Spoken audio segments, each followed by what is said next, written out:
एक बकरी के गले पर अन्नामलाई की तस्वीर डालकर उसका कत्ल कर दिया गया, एक बेजुबान बकरी को मारने वाले। आइए हम सामने खड़े, औकात है तो हमारी जुबान काट कर दिखाइए, हमारा गला काट कर बताइए। पर एक जय हिंद, वंदे मातरम। साथियों, स्वागत है आपका आपके अपने YouTube चैनल आरजे खबरी लाइव में। दोस्तों, इस चैनल पर नए हैं तो प्लीज़ चैनल को लाइक, सब्सक्राइब और शेयर करना ना भूलें। दोस्तों, आज की डिबेट में समाजवादी प्रवक्ता अनुराग भदौरिया की अच्छे से धुलाई हुई है। आप लोग देखकर काफ़ी मज़ा आने वाला है, इसलिए वीडियो को स्किप ना करें और वीडियो को अंत तक जरूर देखें। तो चलिए दोस्तों, वीडियो शुरू करते हैं। तो सबसे पहले डॉक्टर भदौरिया, शुरुआत आप ही से कर लेते हैं। तो पीडीए के आगे आपको लगता है हिंदुत्व का दांव फेल हो गया? देखिए, हम समाजवादी लोग हमेशा से समाज में जो लोग रह रहे हैं उनकी चिंता करते हैं। क्या बोला तूने? समाज के अंदर में युवा है, छात्र है, महिलाएं हैं, किसान हैं, आम आदमी है जी। और वो परेशानी उस किस बात से होती है? उनको परेशानी होती है महंगाई से, बेरोजगारी से, सामाजिक न्याय से। और हमने उसके ऊपर काम किया। मस्त जोक मारा रे, ये हंस रहे हलकट हंस। हमने कहा पीडीए हमारा है और हम समाज के अंदर में सामाजिक न्याय की बात करेंगे और उनको रोजगार दिलाने की बात करेंगे। हम इसको लेके जनता के बीच में रहे और आपने देखा प्रभुराम का आशीर्वाद भी किसको मिला? समाजवादियों को मिला, क्योंकि प्रभुराम भी यही चाहते हैं कि हमारे बच्चों के बारे में जो बात कर रहा है उनके साथ प्रभुराम खड़े दिखाई देंगे। रामेश्वरम में भी हम जीते, नासिक में भी हम जीते, अयोध्या में भी हम जीते। ये समाजवादी के इसलिए जीती है इंडिया गठबंधन, क्योंकि वो भगवान प्रभु समझ गए हैं कि यही वो लोग हैं जो हमारे बच्चों बच्चियों के हक की लड़ाई लड़ रहे हैं। आप लगता है आपकी राय में हिंदुत्व हार गया, पीडीए जीत गया? मेरी राय में हिंदुत्व की बात को फिर आपने वो हिंदुत्व और मुस्लिम इस पे आ गए। मैं तो मुस्लिम नाम नहीं लिया। मेरे समाज में हिंदुस्तान जीता है, हिंदुस्तान जीता है। पीडीए का नाम लिया, मुस्लिम नाम तो आपने लिया, आपके मन में चल रहा है। हिंदुत्व के लिए भी पीडीए है, ऐसा नहीं है। पीडीए तो सबके लिए है, पीडीए तो सबके लिए है। आप बांट क्यों रहे? यही दिक्कत है कि भारतीय जनता पार्टी पूरे समय चुनाव में किस पे बात करती है? मंगलसूत्र पे बात की, मीट पे की, मछली पे की, मुर्गे पे की, पाकिस्तान पे की, फिर किस पे कहती है? नहीं, यहाँ पे इसको क्या बाबरी ताला पे की।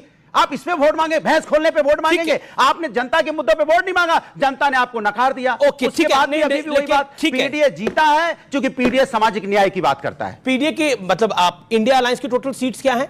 इंडिया अलायंस की टोटल सीट 234। और बीजेपी की कितनी सीट्स है टोटल? बीजेपी की सीट 240। तो गजब बेइज्जती है। इसमें तो जीता कौन है? थी 405। जीता कौन है? मतलब आप बताइए। 405 240 वाला या 334 वाला? नहीं, 400 पार कौन बोल रहा था? आपकी बार 400 पार नहीं, 240 पे आप आने नहीं, आप बात इधर कीजिए ना। उन्होंने कहां जा रहे हैं? 400 पार। अरे इन्होंने तो वोट डाला भाई। अच्छा, 234 वाला जीता या 240 वाला जीता? प्रधानमंत्री ने आज एक बड़ी बात बोली, मैं पढ़ के सुना देता हूं जो प्रधानमंत्री ने बोला। ना हम हारे थे ना हम हारे हैं, लेकिन जीत पचाना हमें आता है। प्रधानमंत्री ने यह बोला, हमारी जीत की कोख से उन्माद पैदा नहीं होता, हारे हुए लोगों का उपहास उड़ाना हमारे संस्कार में नहीं है।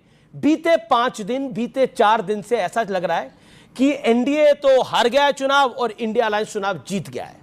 यह सवाल मेरा आप दोनों से, दोनों एनडीए पार्टनर से है। पहले शहजाद पूनावाला आप। देखिए, मैं उस माटी का वृक्ष नहीं जिसे नदियों ने सींचा है, मैं उस माटी का वृक्ष नहीं जिसे नदियों ने सींचा है।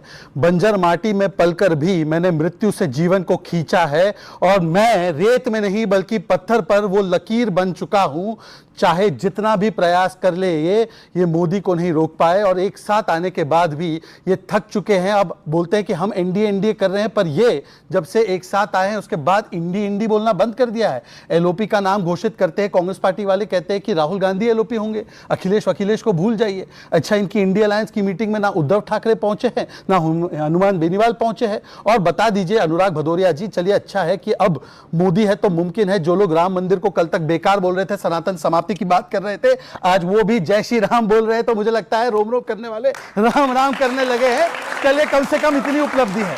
पर क्योंकि आप सभी लोग स्टूडेंट्स हैं, क्योंकि अभी आप लोग स्टूडेंट्स हैं, क्योंकि आप लोग सब स्टूडेंट्स हैं, ऐसा है कि आपको पता होगा कि एक स्टूडेंट है जिसको हमेशा 100 में से 100 मिलता था, इस बार भी यूनिवर्सिटी टॉप किया है, केवल 90 मार्क्स आ चुके हैं, तो थोड़ा मायूस महसूस करता है। और जो हर बार फेल होता है उसे पासिंग मार्क्स ग्रेस में मिलते हैं, तो वो इतरा रहा है। तो गजब बेइज्जती है। मैं कह सकता हूं केवल इतना कह सकता हूं कि छोटी उड़ानों पर घमंड वो करते हैं जिन परिंदों को खुला आसमान नहीं भाता। हमारे लिए तो खुला आसमान था, हमने ख्वाहिश की 400 की, हम फिर भी बहुमत पा चुके हैं, परंतु जिनका बहुमत नहीं आया है नहीं पाए वो हो, कह रहे नहीं पाए हो। इंडिया अलायंस का आप बहुमत खड़े हो नहीं मिला। सहयोगी के आपकी जब बनाएगी बोलेगा। इन्होंने 10 कहा कि सेकंड, हमने then विवेक, इन्होंने then कहा सत्यप्रकाश। हमने 400 का, अखिलेश जी ने कहा 79 मिली, 37 मतलब 42 नहीं मिला। कौन हारा?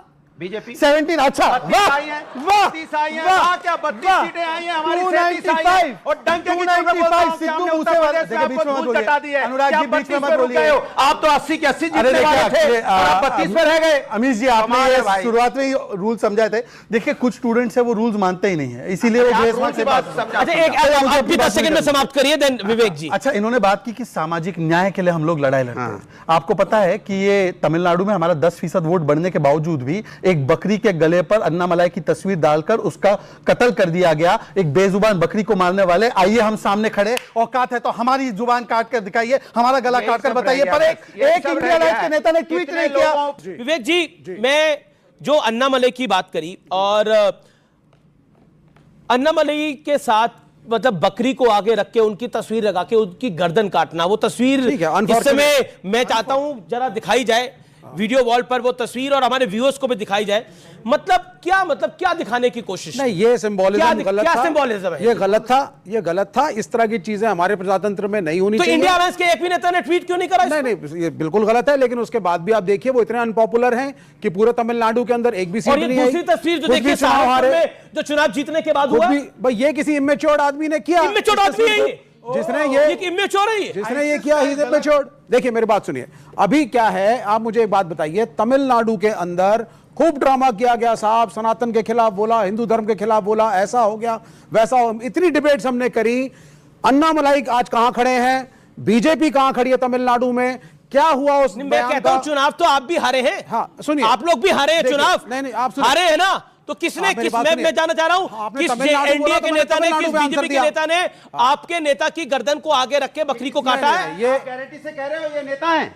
आप गारंटी से कह रहे हो नेता है? अरे कौन है, बताइए कौन है? तो कौन है? मैंने किसी तरह का हर एनडीए से जोड़ दोगे? अरे ये वो लोग हैं जो एनडीए से नहीं, इंडिया से। कोई भी अरे ये व्यक्ति भूल अगर- गए किस पार्टी से, बताइए। इस तरह ये का अपना काम करता गठबंधन है का तो नाम हम भूल भूल गए। गए।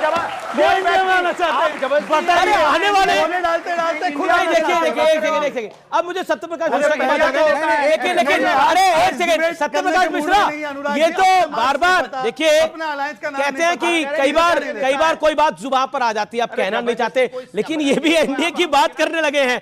सत्यप्रकाश मिश्रा देखिए, अभी वो उन्होंने गलती से एनडीए बोल दिया, लेकिन पॉइंट ये है कि दिस स्टाइल ऑफ पॉलिटिक्स, जिसमें सहारनपुर में हमने देखा किस तरह का हुड़दंग मचा, हमने देखा कि मतलब अन्नामलाई की तस्वीर लगाकर बकरी की गर्दन काटी जा रही है, ये नैरेटिव क्या है? और प्रधानमंत्री ने बोला कि हमें जीत पचाना आता है। ये मोहब्बत की दुकान चलाने वालों का असली चेहरा बेनकाब कर रहा है। जो मोहब्बत की दुकान, भारत जोड़ो यात्रा, ये सब करके निकले थे, उनके चेहरे से नकाब उतरने की ये कोशिश है। आज मोहब्बत की दुकान चलाने वाला, जो नफरत के बाजार को मिटाने वाला था, खामोश बैठा हिंदुस्तान में। जो पहली फेल हुआ, दूसरी फेल हुआ, तीसरा चुनाव लड़ा तो तीसरी फेल हुआ, और कहता है कि मैं पास हो गया हूं, 99 नंबर आ गए हैं मुझे। 338 सीट लड़े कांग्रेस अकेले, लेकिन 99 सीट जीती, कह रहे हमारी जीत हो गई। वाह, क्या झूठ पर झूठ चुनाव में बोलते रहे। अब सामने आंकड़ा है, फिर भी वो स्वीकार नहीं कर पा रहे हैं कि उनकी बहुत बुरी हार हुई है, क्योंकि भारतीय जनता पार्टी और एनडीए के तमाम अलायंस के दल 292 गए। ठीक है, ये बात सही है कि हमने 400 का आंकड़ा रखा था। जीवन में लक्ष्य महान रखने चाहिए, ऊंचाइयां महान चढ़ने की रखनी चाहिए। नहीं चढ़ पाए कोई बात नहीं, हिंदुस्तान कभी न कभी वो ऊंचाई देगा।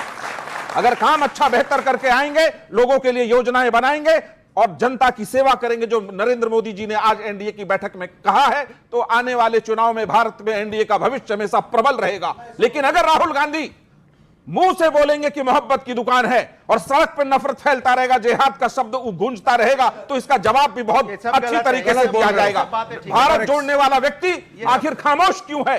कन्याकुमारी से लेकर के कश्मीर तक का सेकुलरिज्म का सारा सूरमा चुप क्यों बैठा हुआ है? क्योंकि अन्नामलाई एक संघर्षशील व्यक्ति हैं। किसी पार्टी का नेता हो, समाजवादी पार्टी का नेता हो, लेफ्ट का नेता हो, देखिए ये गलत है, बिल्कुल गलत है। जब उनके घर आप उनको 1.5 मिनट नहीं बोलने देंगे क्या? क्या वो देश की बेटी नहीं थी? देश की अनुराग, आप शांत रहिए।